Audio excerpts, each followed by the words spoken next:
we've talked about Garett Bolles probably 6-7 times in the last month, and it's been kind of like an anxious tone of like, man, are we coming to the end? Are they going to hit restart on that position? That will not be the case. We talked about Garett Bolles like he's a skill player. Yeah. Like, how many people are really talking about an offensive lineman? We talk about him a lot because he means a lot for this team. He really does. And protecting a rookie quarterback's blind side is a big deal. We know his story is pretty remarkable, all right, when you add it all up. And today it was Mike Kliss who broke the news. And it was good. I'll just say this. It's good to see a local guy break a local story. Have not seen a lot of that as of late. Sean's got a bunch of friends in the national media who somehow wind up with these Broncos stories.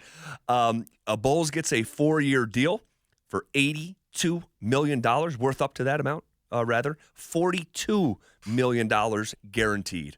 And people are talking about the hometown discount. Well, give me that contract right there. Right. And yes, in the football world, when you're making a lot of money and you're good, like Garett Bolles is, it might be a hometown discount. But you guys have to remember, Garett Bolles was a first-round draft pick. He got paid right off the bat. Yep. And then he had a major contract when John Elway decided not to pick up his 5th-year option, and then they had to pay Bolles all that money. I think it was $68 million. $68 million, 3 or 4 years. And now you're talking about Garett Bolles, who's 33 years old. Now, that's not old when you're offensive lineman, guys, but 33 is getting up there. And he kind of got to a triple dip. First round, got the big payday, his first big payday, and now he's going for his second big payday. He gets to stay home in Denver where he was drafted. That's really weird to do. I mean, man, he's having it. He's having his cake and eating it too, which is great for GB because he went through a lot of stuff here in Denver. When I mean a lot of stuff, people were booing him. People hated Garett Bolles. Let's be honest. People hated Garett Bolles. Every time a flag came out, holding, boo! People started to boo Garett before they even said the number yet. I know. and to the fans' point at that time. Don't tell me you were booing him too. No, I'm not a big booer. No. I've never been I don't think at a athletic event where I booed anyone. Not saying there's anything wrong with it because I guess it's your right as a fan. It's just not for me. But Bolles at the time was a disaster. He was leading the entire league in penalties. He was. He also, coming out of Utah, he led all of college football in penalties. So it was one of these fears coming in. It's like, well, hey, this guy's a great athlete. He could be a franchise left tackle, but he does have this one little issue. And then you saw it repeatedly on game days. And he did become a bit of a hometown villain there for a bit. And you've even said that his family would hear it in the crowd, and it would be so visceral that they stopped going to the games for a while, right? They stopped going to the games, or they end up buying suites up top where they didn't have to be around people. Garett Bolles had to get rid of his social media. I think his wife was running his social media account for him, just so that he could focus. It was bad. It really was bad. But you know what? Garett Bolles never had a bad day at the office. Garett Bolles never came into the building mad at the world. He always had a smile on his face. Now, Garett can complain a little bit, but you know what? That's my Garett. He can complain all he wants. That's my Garett. But what that man had to endure, what that man had to go through, some people, like Zach Bye, would have broke. I would have been like, yo, where's that guy? He turned his shoulder pads and helmets and his cleats in. I'm like, okay. Well, it's an incredible story. It's an incredible arc of a story. I mean, from going to, you used the phraseology earlier in the show, from a zero to hero. And we do not see players get their 5th-year options turned down and then do a deal with the team. You just don't see it. And the fact that he is signing a 3rd contract now, and if he continues on this path and fulfills this contract, you're talking about Garett Bolles playing some of the most games in the history of the Denver Broncos. So maybe not necessarily like John Elway, Jason Elam territory, but he's already played over 100 games, and he's signed up for 4 more seasons now. I mean, he could be like alongside the likes of, and I'm not exact here with the math, but like Carl Mecklenburg, Rod Smith, like type of runs with the Broncos. Oh, he will be. That's why they signed him to this 4-year deal. 4 years, $82 million, 42 guaranteed. Because they truly do believe in Garett Bolles and believe what he brings to the table is real. And it's not going to be something that phases out, right? It fades away. No, and a lot of times when you're talking about athletic ability, because Garett is very athletic ability, it can leave you over time. Sure. But not for an offensive lineman. And I think that's why they decided to pull the trigger on Garett Bolles. Now, I don't know if you wanted Garett here because you kept saying it's not going to happen. No, do not misquote me. You don't like Garett. Stop. I was like, dude, this is a mistake. Yeah. They should get this done. I just didn't think they were going to. I did not think that they were going to get this done, considering how late it was in the season. Other deals have gotten done. The bye week came and went. Now you're back to work preparing for Indianapolis, and there's just 4 games left. You're the latest bye in the league. And I'm looking at it like, and we talked about it just yesterday, literally just yesterday, because we were doing the Bronco wish list thing. And you had Bolles as your number 1 wish for Christmas this year. It was one of these things where I'm like, I'm playing the role of his agent.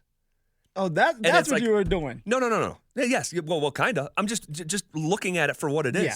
You're so close to free agency. You don't owe the Broncos anything. This is your last big contract. If you just can stay healthy for 4 more games, why would he take a hometown discount?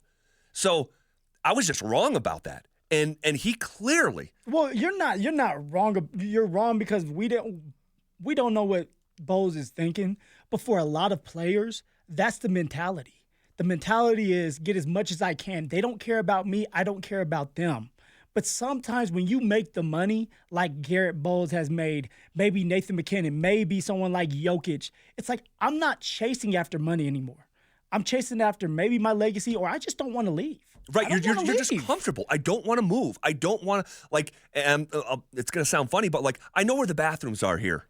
No, you know what I mean? It's like, I don't want to pick up and carpet bag my whole family, move across the country, meet new coaches, general managers. That's what I was doing with my wife. And my wife and I had a sit-down talk. And it got to the point where I feel like if we're not going to be in a stable situation and we don't get guaranteed money, maybe it's best if I just stay home with the kids. Because we're moving our life. We're packing up. We're spending a lot of money moving out. Right. Just for you maybe to get cut or traded in the middle of the season.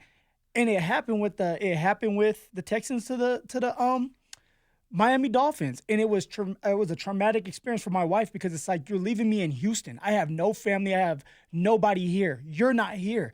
You're leaving today. Right. That's and so crazy. And I have to watch everything. I have to take care of everything. That is wild. While you go out there and play football. Yeah. And I don't even know where the store is because we kind of barricaded ourselves in Houston. It wasn't a good neighborhood that I chose for us. Let's just put it like that. Really? Yes. There was a lot of there was homeless men and women, and there was a bunch of gunshots because we were in the heart of downtown Houston. Oh, so you were living downtown Houston? Yes. And so me being a rookie, in the sense of like my first time having to leave Colorado. Right. I played high school, played college, and I played in the NFL. This was my first time leaving Colorado, and I picked the worst destination for us to stay. Not necessarily for the team, but just like home. Yeah. You're living in downtown Houston. Downtown Houston. Looking over your shoulder. All the time. Right. And now I'm leaving to Miami while they're just there. And your wife is in that situation without you. Yeah. So, and a lot of times, each situation is its own. Because you say, like, if you've made the money, maybe you're not focused on that. I remember Von Miller. He filmed his entire, like, free agency thing and put it on his YouTube channel. So you got to see. And when I tell you this man did not want to go to Buffalo, New York. I'm just telling you. He did not want to go to Buffalo. It was so obvious. Not many do. And basically he was listening to his dad. And we're right. And if you're worried about like the weather, like a big city, like that's not the place for you. Yeah. Now, if you want to go win, like in a blue collar town, right? Yeah. They're a contending team. But he did not want to leave LA. And you know Von much better than I do. The flashing cars. Is he built for LA? or Buffalo? Well, who's built for Buffalo other than Zach Bye? You don't see me there. I feel could go you. back and work at WGR. I'm sure of it. I don't want to be there. I like to visit and leave. But you know, it's one of these things where he was saying his dad was trying to tell him, like, dude, the money's too big. And he's like, you know what? The phrase he used is, he said, this is my last big bite at the apple. Yeah. So he went to Buffalo, and maybe he likes it. You know, I don't know. He better show up in the playoffs or I'm on his ass. I'm just telling you. Look at you. What? Look at you. Did I say that out loud? Bob's actually doing really well this year. Yeah. Better than last year. Yeah. I'm not saying he's the greatest, but he's doing better than last year. This is a funny story. When I decided to go to Houston, Emmanuel was at Buffalo. Emmanuel gives me a call. He says, hey, Buffalo is interested in signing you. Like, you should come down here. Who did he? It was was Emmanuel he hearing Sanders. that from? Just like, because Emmanuel is like the top dog, and he with the coach, the head coach and the running back coach. I wonder if they asked him about you knowing the familiarity. And probably. And so he was like, you know, what do you think? And I was like, dude, like, first off, it's Buffalo. It's cold. I know they're not going to pay me a lot of money.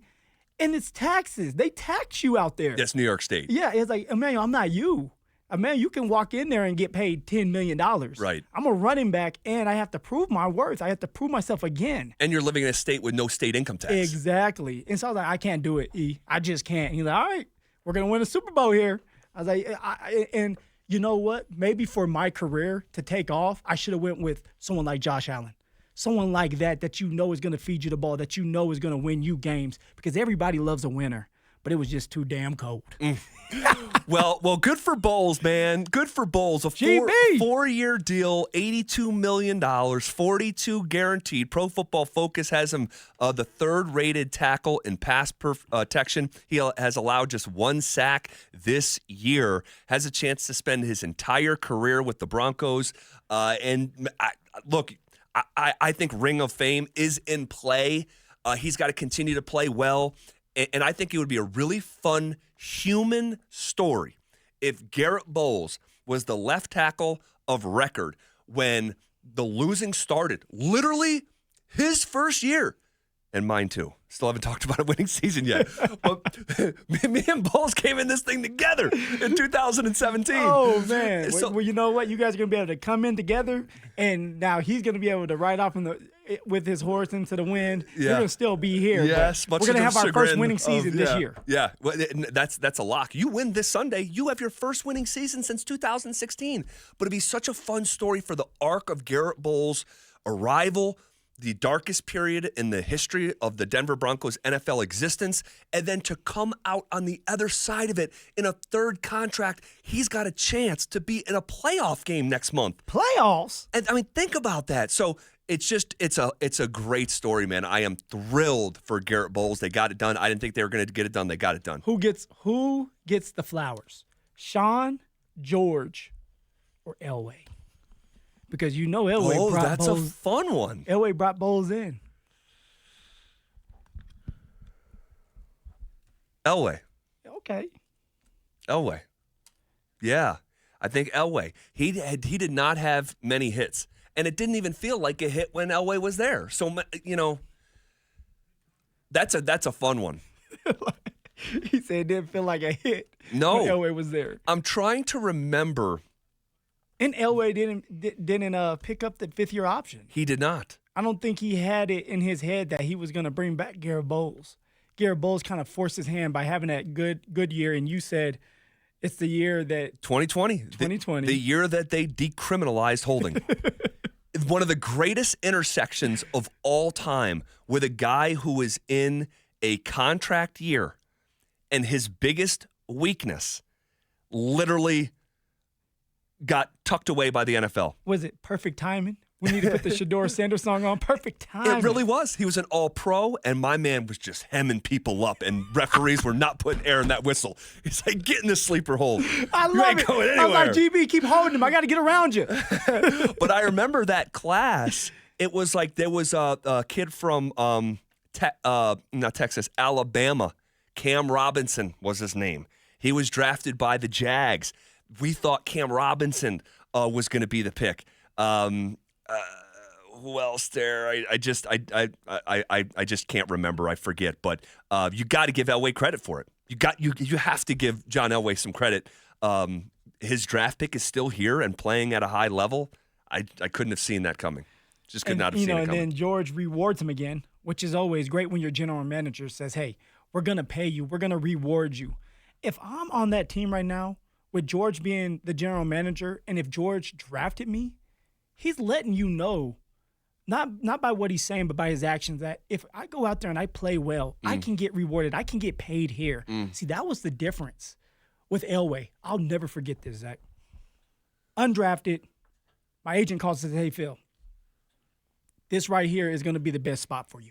You will make the team because of who's on the roster. I feel like you are better than the other running backs in front of you. Now, I think you're going to do really well here. The issue is, I don't think we're going to get paid what we want to get paid here if you end up panning out, because Elway doesn't do a good job of bringing and keeping his players. At that time, Zach, I didn't care. I'm pretty much a practice squad player. Sure. I'm like, whatever, Mike. Like, I just need to get on the team. Like, I just need to find a way to be a special team player, get on the team. Well, then I go for back-to-back 1,000-yard years. I'm thinking, oh, we're going to get paid a little bit. Well, and John also, and John did. And not to interrupt, he said, we're going to take a look at your contract. Yeah, and John did. John claimed to take a look at the contract, and it did not go over well. Right. And my agent was right. My agent was right that, hey, I'm going to be able to be good here, but he was also right that it's going to be hard to get paid here with Elway. Wow. And you think about Shaq Barrett's another one. Shaq Barrett was a backup, really good. But he just wasn't getting the time here with Vaughn and Bradley Chubb. And at the time, it was Shane Ray they were still hoping worked out as well. Yeah, Shane. Shane was a first-round draft pick. He was out of Missouri, and so you get rid of Shaq Barrett. Shaq Barrett goes off in Tampa Bay, and then we're all sitting here saying, he was right here. Right. He was right here in the locker room. Right. Why didn't we get something done with him? So, and I know it's hard. It's easier to say it being a player. I don't know how it is being a general manager. I just keep saying like this. You're a general manager. This is not your team. You're kind of orchestrating everything, but it's not your money. So why are you so reluctant to pay people? That's all. That's still to me to this day with general managers. I know you have to do your job, but why are you so hesitant to pay players that deserve to be paid? Garett Bolles deserved to be paid, and George Payton rewarded him. Well, good for him, man. And you know who is another name coming out of that draft? And you're probably gonna remember this one, because you know who drafted him? Oh, this is fun. There was another tackle in that Garett Bolles class of 2017 that was coming out and drafted in the first round, and I'm pretty darn sure he was drafted by Sean Payton to New Orleans. Ryan Ramczyk, who became an all-pro immediately almost. He was like, walked in the league and was just like an absolute stud. And I want to say, I forget where he ended up going. Maybe Tampa. I forget. Maybe he's still in New Orleans. I don't know. I think he's still in New Orleans. Okay. But he walked in, and Bolles' career started the way that it did, and he's literally being isolated as an offensive lineman and booed out of Mile High, while Ryan Ramczyk for Sean Payton was just a absolute stud right out of the gate. And I wonder, okay, this is just coming to me now. So this deal gets done late. 4 games before the postseason. Right. It's unusually late for a deal of this size. And I wonder if during the draft process, Sean was just not a big Bolles guy. They needed a tackle. Now, as I recall, I think Ryan Ramczyk was playing right tackle for New Orleans, so not apples to apples. But I'm sure you're going through that draft process and combing over offensive tackles. And maybe it just took some more time for Bolles to really, or Sean to really warm up to Bolles. Do you think in your heart that Sean feels like Garett Bolles is his guy? Or do you feel like he's like, you know what? There's nobody better out there than Garett Bolles. I think that's it. You think that's what it is? Yeah. I think that's it. No, man. It's hard not to like Garrett. And maybe I'm biased. But because I'm in that locker room with him, like, he doesn't do anything wrong. He's literally goes to practice, does his part, maybe complain a little bit because he has to practice, and maybe he complains because he's not having to practice. There's times where he complains saying, why are we not practicing? But then when we go out there, he's saying, why are we practicing? So I'm confused, but it's Garrett. Okay. But I hear a lot of that. Like him? But I hear a lot of it that like no, it's like phrases like this. Well, like, Well, that's just Garrett. Did you follow me? All right. Well, we all had that one Yes, friend, right? yes, Where it's like, yes. that's just Garrett. Yes, and so He's our Garrett. And then I see and then I see Sean on the sideline, like after some of these holding calls, and he is just, I mean, you saw it last week. I mean, he's beside himself, and that's just a coach on game day too. I understand that, but yeah, look, it got done. That's the most important thing. It did. Garett Bolles has turned into, I'll tell you what, he might be on the opposite of the Jamal Murray plan. I knew you were going to bring that up. A guy that is hated earlier in his career and over time becomes a fan favorite. And then with Jamal, you have a fan favorite who over time is now having the fan base for a lot of different people. Not everyone, but a lot of different people are fed up with Jamal Murray. Why does it feel like we always stumble into talking about Jamal Murray? And not for good reasons. Not right now. Not right now. By the way, I'm with James. James said, hey, maybe we should bench Jamal for a little while. You're not with him. He's with you. You're right. You're right. I asked you what your Christmas... You know what? Let me stand 10 toes down. Come You're on, right. man. I asked you what your Nuggets Christmas wish list was. You got to pick one wish, and it was when Jamal Murray gets healthy again, because he's not, and he hasn't played in the last couple games. I don't think he's going to play tomorrow night. Yeah. You would like to see him sat down for a little bit. And I heard Marilette say that You're right. last James night. trying to take credit for my stuff. Man. You had a lot of support on that. But isn't it interesting when you look at just the arc of Bolles' story? Yeah. And there's still guys. Jamal Murray has still plenty of time to redeem himself here. Yeah. Whether he will or not, that's for each fan to decide. And ultimately, they'll keep playing the games, and it'll unfold before our eyes. But it is really interesting. They're like on opposite curves. They're on opposite Bolles and Jamal. It's interesting. Oh, man, I'll never forget when we're getting ready for a game, Zach, since we're on the Garett Bolles subject. And Garrett's walking out there, running out there for they call his name, and you start to hear boos. This is before the game. This is pregame. No, this is like, you know where they announce your name? Yeah. In Pregame. Yeah, you're right. You're right. And there's boos. No. But there was boos before the game. And now my man's looking at all of us saying, how do you like me now? It's crazy. Good for Garrett. Go get it, GB. Good for Garrett. Good for the Broncos. Good for Bo. Good for Broncos country. Everyone wins here today. Needed it. Locked down now, moving forward. All right, we've done each of our teams and